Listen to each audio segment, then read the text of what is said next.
TP. Abdulla Koya മദനിയുടെ പ്രസംഗം കേട്ടിട്ട് എത്ര ആളുകളാണ് തൗഹീദ് ഉൾക്കൊണ്ട് വന്നിട്ടുള്ളത്? ഏതൊക്കെ മനുഷ്യന്മാരാണ്? ആ ബഹുമാനപ്പെട്ട ടി.പി.യുടെ വയത് കേട്ടത് മുതലാണ് ഞാൻ 5 വക്ത് നമസ്കാരം കൃത്യമായി നിസ്കരിക്കാൻ തുടങ്ങിയത് എന്ന് പറയാൻ തുടങ്ങിയത്. ഉണ്ടോ?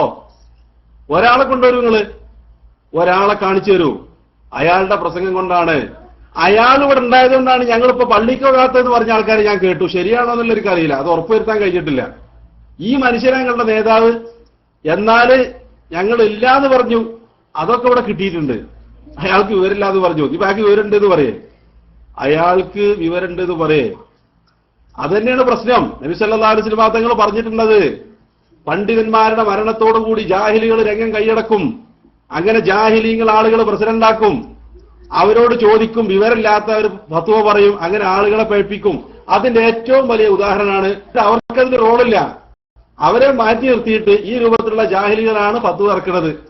അത് ശരി തന്നെയാണ്, അതിപ്പോ തുറന്നു പറയാതിരിക്കാൻ വയ്യ. ഇവർ ഈ രൂപത്തിൽ തെറി പറയുമ്പോ നമ്മൾ തെറി പറയണില്ല, സത്യം പറഞ്ഞു കൊടുക്കണ്ടേ? സക്കരിയ സ്വലാഹിയെ പോലെയുള്ള പണ്ഡിതന്മാരെ തെറി പറയുമ്പോ ഇതാണ് ഇതിന്റെ യാഥാർത്ഥ്യം എന്തെങ്കിലും വിവരിച്ചു കൊടുക്കണ്ടേ? അതാണ് ഞങ്ങൾ ചെയ്തുകൊണ്ടിരിക്കുന്നത്.